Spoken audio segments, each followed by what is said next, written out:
Aujourd'hui, on va parler de la substance psychédélique la plus célèbre au monde. Que ce soit pour ses effets hallucinogènes ou pour la place qu'elle a occupée dans le mouvement hippie des années 70, cette molécule mystérieuse fascine l'homme depuis sa découverte. Aussi connue sous le nom d'acide, L, buvard ou encore carton, j'utiliserai ces surnoms à la place du nom classique à 3 lettres pour éviter d'être censuré par YouTube. Mais avant de commencer la vidéo, je tiens à rappeler que le L est une substance illégale en France et potentiellement très dangereuse. Cette vidéo se place dans un cadre d'information et de prévention. Je n'incite personne à consommer quoi que ce soit. Commençons d'abord par un peu d'histoire. En 1918, le professeur Arthur Stoll et son collègue chimiste Albert Hofmann du laboratoire Sandoz à Bâle s'intéressent aux propriétés d'un champignon parasite des céréales, l'ergot de seigle. Celui-ci, ayant l'aspect d'une excroissance noire de quelques centimètres sur la graine, contient une grande quantité d'alcaloïdes pharmacologiquement actifs. Le but de ces recherches était de trouver une molécule permettant de réguler la pression sanguine, notamment pour faciliter les accouchements. Au cours des années 1930, les deux chimistes suisses synthétisent ainsi de nombreuses molécules à partir de l'ergot de seigle, avant qu'Hofmann ne parvienne à en extraire une 25e substance en 1938, l'acide lysergique diéthylamide, ou LSD25. Les résultats des expérimentations sur des animaux ne furent que peu concluants et la molécule fut mise de côté. 5 ans plus tard, le 16 avril 1943, alors qu'Hofmann recommençait à travailler sur le LSD25, il en fit accidentellement tomber une goutte sur sa peau. Et c'est ainsi qu'eut lieu le premier trip à l'acide de l'histoire. Cette expérience qu'il décrit plus tard comme un état de rêve où son imagination était extrêmement stimulée, lui donna envie de retenter l'aventure 3 jours plus tard, avec une dose plus conséquente cette fois-ci. Cependant, il ne le savait pas encore, mais la dose utilisée était beaucoup trop puissante et il fit un bad trip. En rentrant chez lui, il eut l'impression d'être possédé par un démon. Ses meubles se déformaient et sa voisine était devenue une sorcière malicieuse. Malgré cette expérience désagréable, il se leva en pleine forme le lendemain, persuadé d'avoir fait une découverte révolutionnaire. Et il n'avait pas tort. Le lendemain, il a rapporté son expérience à ses supérieurs qui ne l'ont pas cru au début mais ont vite changé d'avis après avoir essayé la molécule. Après plusieurs années d'expérimentation, Sandoz décide de distribuer l'acide à des psychiatres, psychologues et médecins à travers le monde sous le nom de Dailycide. En faisant ressurgir les émotions enfouies des patients, le produit rendait la psychothérapie beaucoup plus efficace.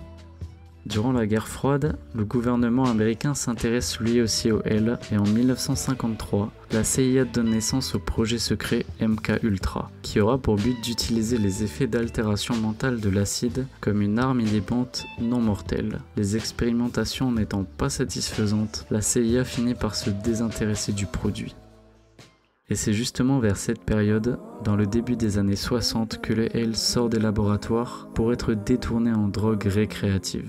Il connaît un véritable succès auprès du grand public, notamment grâce au mouvement hippie, mais aussi à travers la musique, avec des artistes comme les Beatles, Pink Floyd, Grateful Dead ou encore Jimi Hendrix. Certaines personnalités américaines relatent même de leur expérience, comme l'acteur Cary Grant qui confie avoir atteint la vraie paix intérieure et la connaissance de soi. À cette époque, on dit que la substance permet de revivre sa propre naissance. Une figure emblématique de cette époque est Timothy Leary, ancien professeur de psychologie à Harvard, licencié pour avoir expérimenté la drogue avec ses étudiants. Il se forge une image de grand prêtre du LSD auprès d'une jeunesse en quête de liberté, et il est aussi connu pour sa célèbre phrase « J'ai appris plus de choses sur la psychologie en 6 heures sous acide qu'en 15 ans en tant que psychologue ». Cependant, cet engouement autour du produit ne plaît pas à l'État qui s'inquiète de la situation sociale. Le rejet des valeurs traditionnelles de l'époque et le contexte politique diminuent la popularité du gouvernement. Je pense par exemple à des événements comme la guerre du Vietnam ou encore la guerre froide avec l'URSS. De plus, l'utilisation récréative importante de l'acide inquiète quant à ses effets sur la stabilité mentale de certains individus. En effet, le produit peut déclencher des troubles psychiques chez certaines personnes prédisposées à des maladies mentales, comme la schizophrénie et autres troubles psychotiques. La multiplication des accidents mortels a été la goutte d'eau qui fait déborder le vase. Afin d'assurer la sécurité et le maintien de l'ordre, le L devient illégal dans tous les États-Unis ainsi qu'en France et au Royaume-Uni en 1968. Il est ensuite classé drogue de catégorie 1 sous la présidence de Richard Nixon en 1970 et en 1971, sa catégorisation comme psychotrope illicite par les Nations Unies met fin aux recherches scientifiques. Malgré ces interdictions, le L continuera d'être consommé mondialement, mais vers le milieu des années 70, l'héroïne et les amphétamines regagnent le peu de terrain conquis par l'acide. La consommation d'acide est réapparue timidement dans les rave parties des années 90, mais est aujourd'hui devenue une pratique peu courante avec seulement 2,6% des Français de 18 à 64 ans ayant déjà consommé la molécule au cours de leur vie. Maintenant qu'on a survolé l'histoire de la substance, on va pouvoir parler de la molécule et de ses effets. D'abord, il faut savoir que l'acide peut se consommer sous plusieurs formes. Le mode de consommation le plus populaire étant le buvard, un petit morceau de carton souvent coloré sur lequel on a déposé une ou plusieurs gouttes de la substance. Mais on peut aussi le retrouver sous forme de comprimé, de gelée, de micro-pointes ou encore de gouttes directement contenues dans des flacons. Un trip à l'acide sera grandement influencé par la dose ingérée, mais surtout par le set and setting. Le set, c'est l'état d'esprit de l'individu, comprenant ses attentes, ses émotions, ses croyances et son état mental général. Le setting, c'est l'environnement physique, donc le lieu où la personne prend le produit, mais aussi les personnes présentes, la musique et l'éclairage. Il est très important de bien préparer son set and setting pour créer un cadre favorable et limiter les risques. Avant de consommer, il faut être absolument sûr de vouloir vivre l'expérience et s'entourer de personnes de confiance, voire d'un trip-sitter. Si le cadre n'est pas favorable au bon déroulement de l'expérience, il vaut mieux repousser le trip plutôt que de s'exposer à des risques inutiles. C'est vraiment pas une drogue à sous-estimer et il faut veiller à rester vigilant durant tout le trip. Maintenant que vous avez ingéré l'acide, vous êtes embarqué pour un voyage qui va durer entre 8 et 12 heures. Mais il peut aussi durer plus longtemps si le L est mélangé à d'autres substances, comme par exemple dans le cas d'un candy flip ou d'un hippie flip.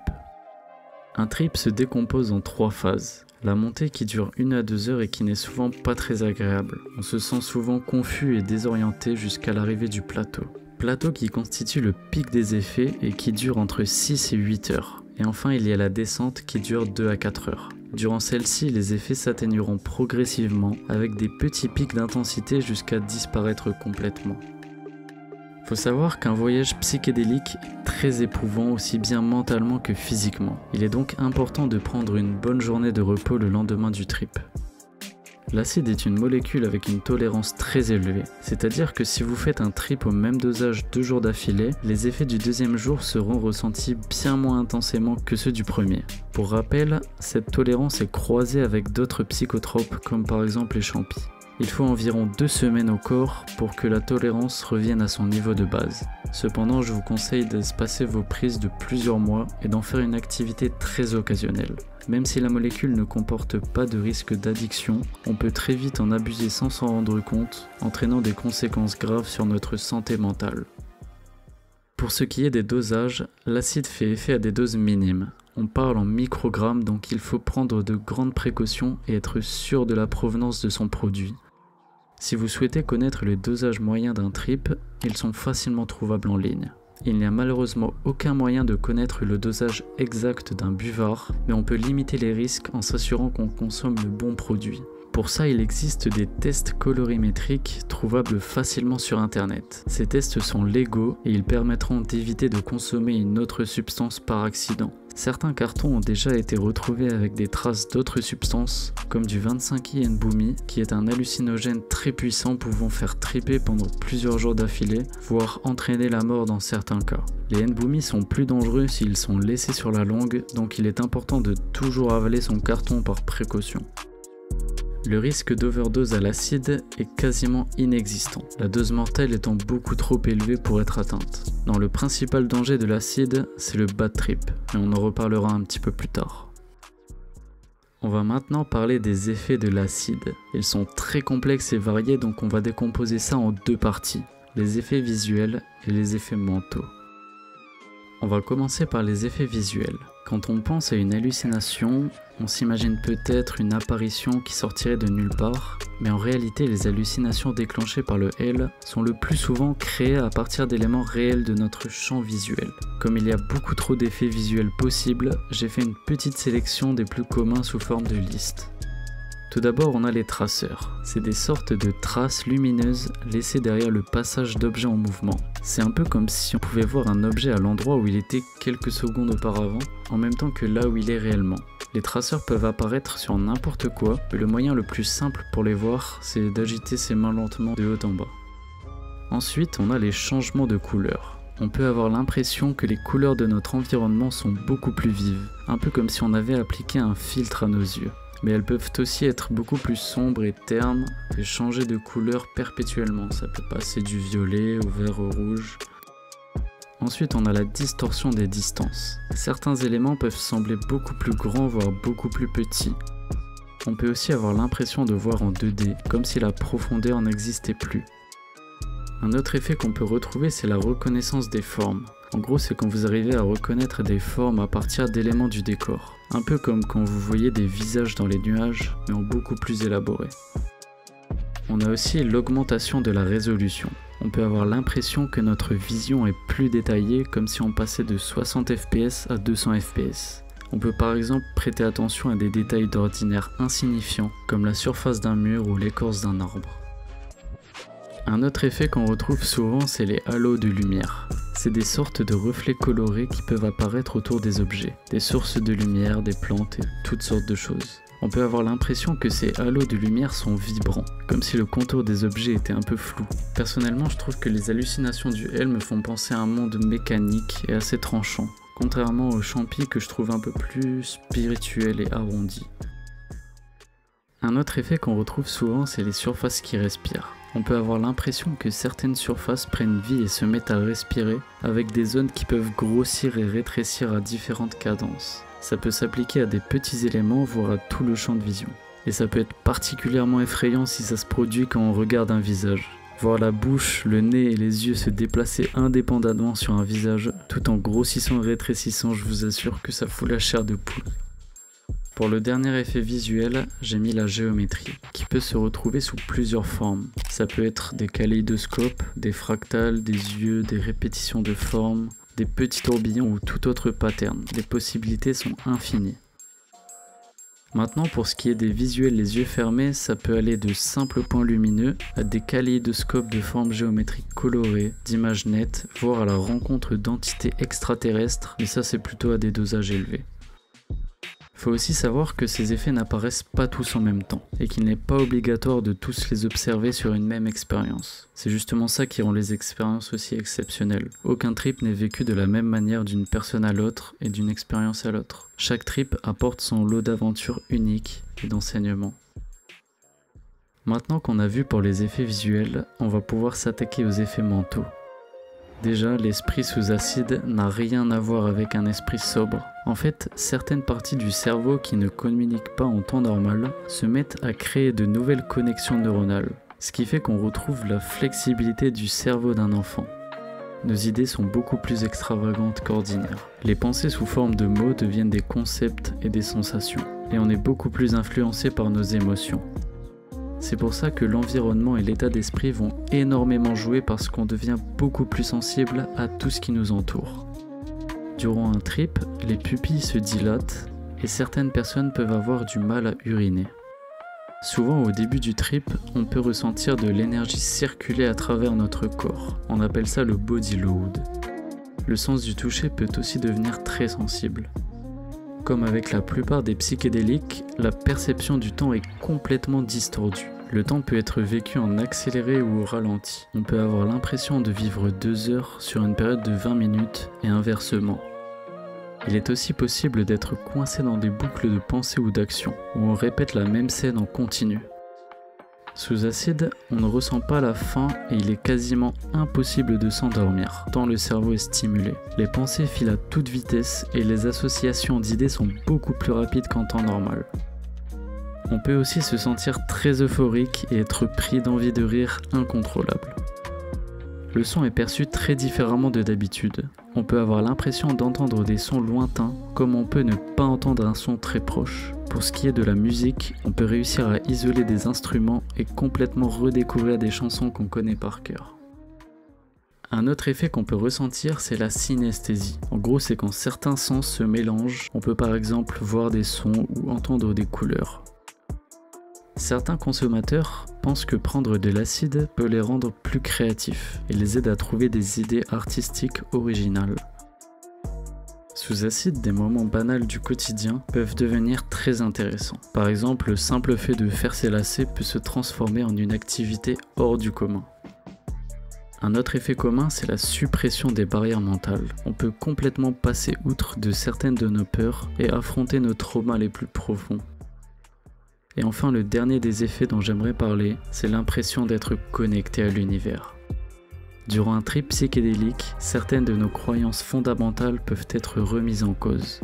On peut se retrouver dans un état d'introspection profonde, souvent accompagné d'une réflexion sur des questions philosophiques et existentielles.